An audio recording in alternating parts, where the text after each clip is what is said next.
प्रवक्ता, राष्ट्रीय कार्यकारिणी सदस्य। मेरे साथ सतीश जैन है, हमारी आम आदमी पार्टी के MMR रीजन के संयोजक। हमारे साथ मुंबई की जानी जानी मानी एक्टिविस्ट हैं आफ्ताब सिद्दीकी, जिनको आप भाभी सब लोग अच्छे से जानते हैं। और मेरे साथ फैसल भाई हैं, जो Bandra licence stall owners association के मेंबर हैं, प्रेसिडेंट हैं, सो सॉरी।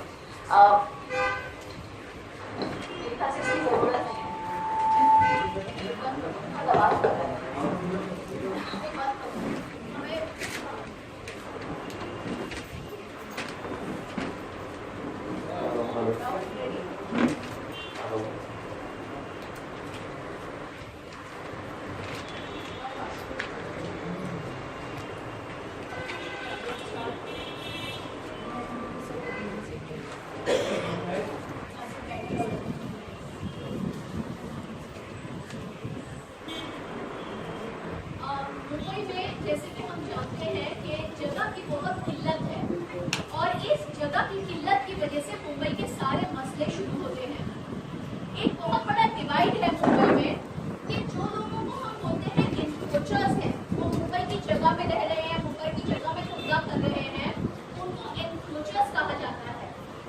आम आदमी पार्टी हमेशा एक बात सामने रखती है कि जब कोई मजबूर इंसान कहीं पे अपना घर या धंधा शुरू करता है, उसको एक गलत जगह पे घर या धंधा शुरू करने के लिए सियासती लोग, सरकारी अफसर और पुलिस मदद करते हैं।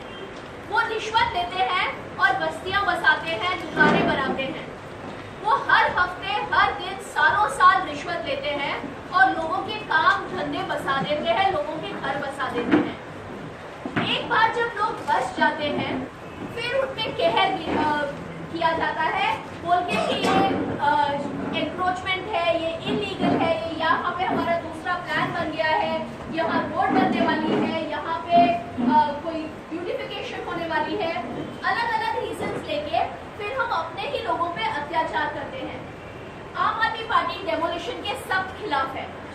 हमारा ये कहना है कि अगर सियासत ने लोगों को बसने दिया, उनको काम करने दिया, फिर अभी उनको निकालना है तो उनका सही तरीके से रिहैबिलिटेशन होना चाहिए। उनको ऐसी ही जगह मिलनी चाहिए जहाँ पे वो वैसे धंधा कर सके जैसे इस जगह पे कर सकते हैं।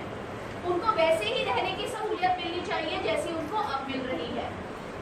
ये बस हमारा ही कहना नहीं है, ये हमारे आदरणीय ऑनरेबल कोर्ट्स का भी कहना है। सुप्रीम कोर्ट की और हाई कोर्ट की दोनों की जजमेंट्स हैं, जिसमें कहा गया है कि आप किसी भी रहीवासी को या बिजनेस पर्सन को उसकी जगह से अगर आप निकालना चाहते हो तो आपको उसको रिहैबिलिटेट करना होगा। और स्पेशली महाराष्ट्र, मुंबई के वेंडर्स के लिए जजमेंट है कि महाराष्ट्र सरकार को आदेश दिए गए हैं कि वो वेंडर्स की रिहैबिलिटेशन रिलोकेशन पॉलिसी बनाए, एक स्ट्रीट वेंडर्स की पॉलिसी बनाए, जिसके तहत कौन से एरियाज में कैसे वेंडिंग हो सकती है वो उसकी सहूलियत दे। आज तक महाराष्ट्र गवर्नमेंट ने ऐसी ना पॉलिसी बनाई है, ना इस पे कुछ काम शुरू भी किया है। ये जो भाजपा की सरकार आई है, सबका साथ सबका विकास, बस अडानी और अंबानी के विकास में लगी हुई है और आज तक एक मजलूम, एक गरीब के साथ और विकास के लिए कुछ भी नहीं किया है। मैं काफी समय से मुंबई में नहीं थी, हम सब पंजाब गए हुए थे। जैसे ही वापस आई, मैंने परसों देखा कि बांद्रा की सारी दुकानों में ताले लगे हुए हैं। आफ्ताब से बात हुई और पता चला कि यहाँ पे 25 जनवरी को इलीगल डेमोलिशन हुआ है। बैंड्रा के जो स्टॉल ओनर्स हैं, लाइसेंस स्टॉल ओनर्स, वो लोगों का मैटर कोर्ट में चल रहा है। कोर्ट ने स्टे दिया हुआ है डेमोलिशन के खिलाफ। कोर्ट ने कहा है कि जब तक इसका सोल्यूशन रिहैबिलिटेशन नहीं होता, तब तक कोई भी डेमोलिशन नहीं हो सकती। फिर भी बैंड्रा एच वेस्ट के वार्ड ऑफिसर ने वहां पे डेमोलिशन की। उस डेमोलिशन में जो नुकसान हुआ दुकानों का वो तो एक बात है, लेकिन एक सीनियर लेडी की जान चली गई। शॉक की वजह से उनको अटैक आया और वो वहां पे उनका इंतकाल हो गया। उसके अलावा 2 और जनों को शॉक की वजह से दे लॉस्ट कॉन्शियसनेस और उन्हें सेमी पैरालिटिक स्टेट में वो आज भी अस्पताल में दाखिल है। उन दोनों की सिचुएशन आज भी बहुत सीरियस है। हमें समझ में नहीं आता कि वार्ड ऑफिसर कोर्ट का ऑर्डर होने के बावजूद उसके खिलाफ जाके डेमोलिशन कैसे कर सकता है। लेकिन इससे भी ज्यादा गंभीर बात यह है कि मुंबई पुलिस एक ऑफिसर के इलीगल काम को प्रोटेक्शन देती है। मुंबई पुलिस हायर्ड मसलमैन की तरह काम करती है, जैसे कि वो हायर्ड गुंडे हो और वो इलीगल डेमोलिशंस का साथ देती है। मुंबई पुलिस कहती है हमारे को सरकार ने बोला है कि बीएमसी की कोई भी डेमोलिशन हो, महाडा की हो, एसआरए की हो, तुम बंदोबस्त दो। लेकिन पुलिस का काम क्या है? लॉ एनफोर्स करना। पुलिस का काम है कि जो भी लॉ है, जो भी कायदा है, उसे एनफोर्स करे। अगर कोई बेकानूनी, बेकायदेशीर डेमोलिशन करता है तो पुलिस उसका साथ नहीं दे सकती। इसके बावजूद पुलिस ने उनका साथ दिया है। इस बार ही नहीं, हर बार साथ दिया है। जब कोई वार्ड ऑफिसर कोर्ट के ऑर्डर के खिलाफ जाके डेमोलिशन कर रहा है तो पुलिस उसका साथ क्यों और कैसे दे सकती है? इसके पीछे डेफिनेटली एक साजिश है, और साजिश ये है कि वहां पे जो ब्यूटिफिकेशन प्रोजेक्ट प्लान किया जा रहा है 100 करोड़ का, उसमें डेफिनेटली वहां के वार्ड ऑफिस और वहां के एमएलए को कोई फायदा हो रहा होगा।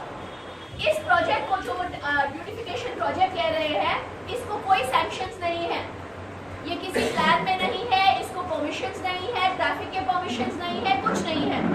बिना परमिशन का एक ब्यूटिफिकेशन प्रोजेक्ट लाके उसके बलबूते पे स्टॉल ओनर्स की डेमोलिशन, इलीगल डेमोलिशन करके बीएमसी और मुंबई पुलिस ने एक अत्याचार की नई मिसाल कायम की है मुंबई में, और इसका हम विरोध करते हैं।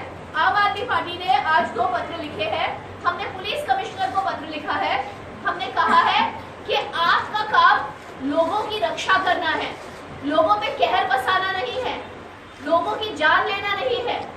ये मोहतरमा जिनकी जान गई, उनकी जवाबदारी कौन लेगा? हमारा रिक्वेस्ट है मुंबई पुलिस से कि वार्ड ऑफिसर ने इलीगल काम किया है, उन्होंने डेमोलिशन बिना कायदे के, बिना रूल के की है, कोर्ट ऑर्डर के खिलाफ की है, उनके ऊपर एफआईआर होनी चाहिए 166, 167 के तहत। हमारी डिमांड है कि एफआईआर फाइल हुए। साथ ही साथ हमने श्री अजॉय मेहता म्युनिसिपल कमिश्नर को भी पत्र लिखा है, और हमारी डिमांड है कि तुरंत सस्पेंड किया जाए वहां के वार्ड ऑफिसर को, और इंक्वायरी की जाए कि उन्होंने किस बलबूते पे कोर्ट के ऑर्डर के खिलाफ जाके डेमोलिशन की। मुझे ऐसा लगता है कि इस मामले में मुंबई के सारे नागरिक को एक साथ आना चाहिए। मैं एक बात जो कई बार कहती हूँ, वापस दोहराती हूँ, इस शहर के 60% लोग 20% जमीन में रहते हैं। इस शहर में सारा धंधा हॉकिंग जोन्स पे होता है। 5 लाख से ज्यादा स्ट्रीट वेंडर्स और हॉकर्स हैं। 5 लाख परिवार उस पे निर्भर है। बस वो परिवार ही निर्भर नहीं है, जो लोग उधर से सामान लेते हैं उनकी घर गृहस्थी चलती है उस जगहों से सामान लेने को, क्योंकि वो महंगे शोरूम्स अफोर्ड नहीं कर सकते हैं।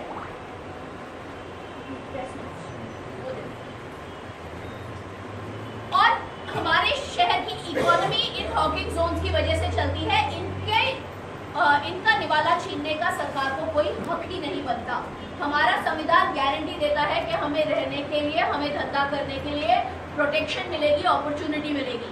हमारा संविधान ये नहीं कहता कि बीएमसी और पुलिस जब चाहे आके हमारे ऊपर डंडे चला के हमारे घर और हमारे धंधे छीन सके। तो हम इसका विरोध करते हैं, और हम चाहते हैं कि मुंबई के सारे नागरिक विरोध करें। जो लोग मुंबई चलाते हैं, जो लोग मुंबई में हर रोज काम करते हैं, उन लोगों के ऊपर ये हमेशा सरकार कहर बसाती है। वो बस स्काईस्क्रेपर्स में रहने वाले लोगों की सरकार है। अगर ये कैंपा कोला का मसला होता तो सारे सेलिब्रिटीज, सारे पॉलिटिशियन, सब लोग इन्वॉल्व हो जाते हैं उनको बचाने में, क्योंकि कैंपा कोला में बड़े बड़े लोग रहते हैं। कैंपा कोला के लोगों ने ब्राइब देके इलीगल घर बनाए, लेकिन उनको बचाने के लिए पूरा देश जुट गया। राहुल गांधी से लेकर प्रेसिडेंट तक सब लोग शामिल हो गए उसमें। लेकिन जब गरीब इंसान के घर या धंधे की बात आती है तब कोई आगे नहीं आता। तो हमारी रिक्वेस्ट है मुंबई की जनता से कि मिलके सहायता करें। आफ्ताब जी अभी बताएंगे आगे का प्लान क्या है, उन्होंने अब तक क्या किया है और वो आगे क्या करने वाली है।